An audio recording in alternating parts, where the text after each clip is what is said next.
Chaque jour, le nombre de nos systèmes et de nos missiles s'accroît dans les coins les plus reculés de notre pays.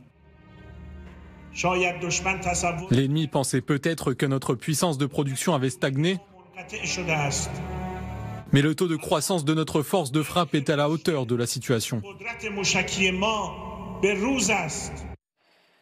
Nous sommes en duplex, nous avons la chance d'être en duplex avec Sophia Amara. Sophia Amara que Bonsoir. Tout le monde connaît bien sur LCI, qui se trouve aujourd'hui en direct de Damas. Sophia, vous êtes journaliste, grand reporter, vous êtes en train de travailler sur un nouveau documentaire, vous êtes spécialiste du Moyen-Orient. Sophia, donc une partie des opérations justement iraniennes contre Israël en octobre et en avril dernier de l'année 2024, eh bien, avait utilisé cette base, justement cette base souterraine qui est maintenant montrée par le régime iranien. Quel est le but en la montrant? Est-ce un hasard que le régime iranien ait décidé de la montrer à 9 jours de l'inauguration de Donald Trump? Non, évidemment, ça n'est pas du tout un hasard. Le calendrier américain y est évidemment pour quelque chose, mais il y a aussi, et surtout pour l'Iran, la perte, comme un effet de domino, de ses proxys. Ça a commencé avec le Hamas, au Liban, le Hezbollah, qui était son bras armé le plus puissant, qui a été totalement, en tout cas détruit au niveau militaire, et la perte de son allié syrien, c'est-à-dire le régime de Bachar el-Assad. Donc, montrer cette base souterraine, ça peut sembler très impressionnant, mais ça n'est pas la première fois. Et rappelez-vous que le Hezbollah, avant d'avoir été frappé très durement par le Mossad, avait montré une installation très impressionnante qu'il avait baptisée Imad 4, et qui montrait des missiles prêts à s'abattre et à détruire Israël. Et finalement, il s'est avéré quelques semaines plus tard que toute sa branche armée avait été décapitée, et qu'il s'est avéré que le Mossad avait même réussi pendant 10 ans à infiltrer ce parti et à faire cette fameuse attaque des beepers qui était complètement incroyable. Et rappelez-vous aussi que ici, en tout cas à Damas, je peux vous dire ici qu'il y a quelques jours, les Iraniens ont menacé indirectement la nouvelle Syrie, la Syrie débarrassée de Bachar el-Assad, et ont appelé les Syriens à se rebeller contre ce régime en place, ici à Damas.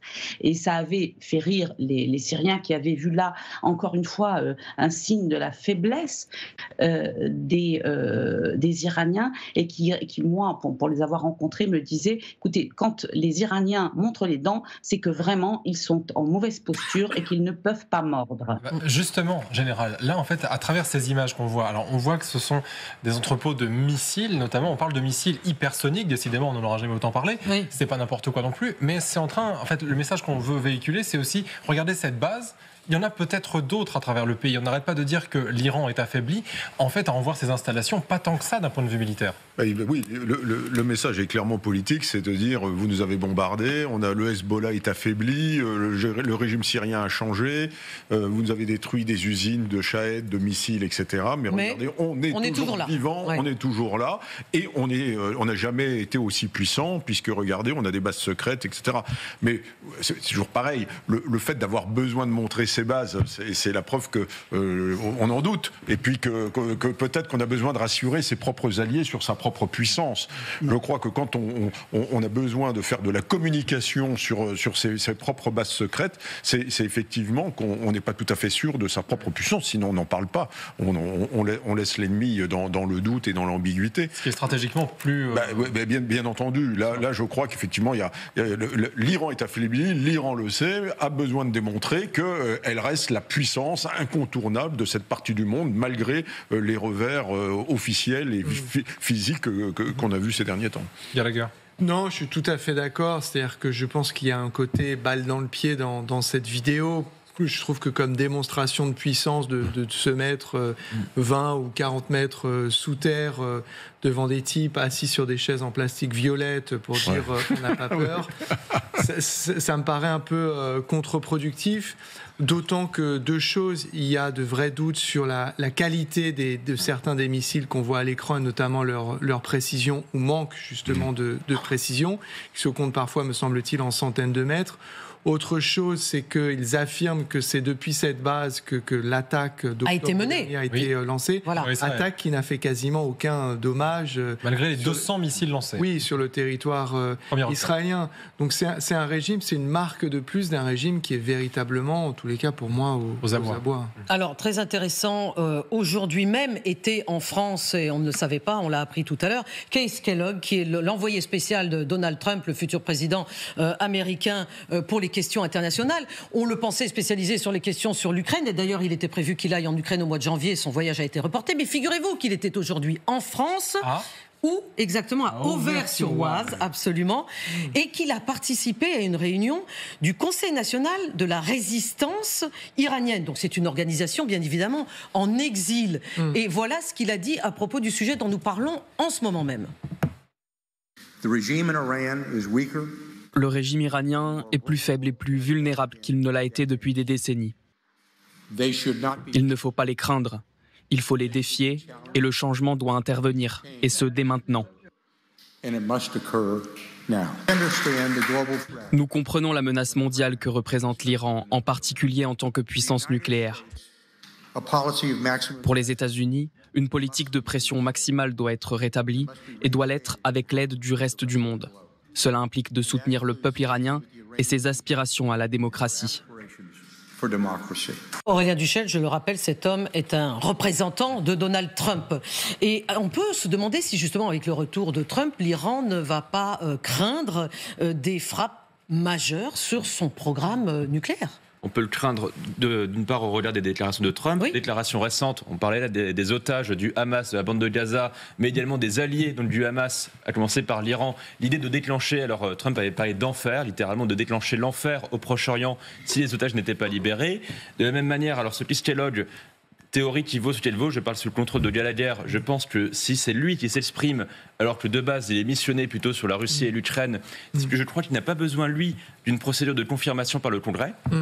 C'est bien ça, donc il peut s'exprimer sur d'autres sujets, oui, c'est ça. Il peut s'exprimer en tant que vraiment porte-voix de Trump, en tant qu'envoyé spécial de Trump, alors que Marco Rubio, par exemple, putatif secrétaire d'État aux Affaires étrangères, lui, il faut attendre. Pour le moment, il ne peut pas parler, absolument. Alors que donc lui, Keith Kellogg, il peut vraiment dire ce que pense Trump. Et puis le dernier aspect, Trump avait parlé de pression maximale.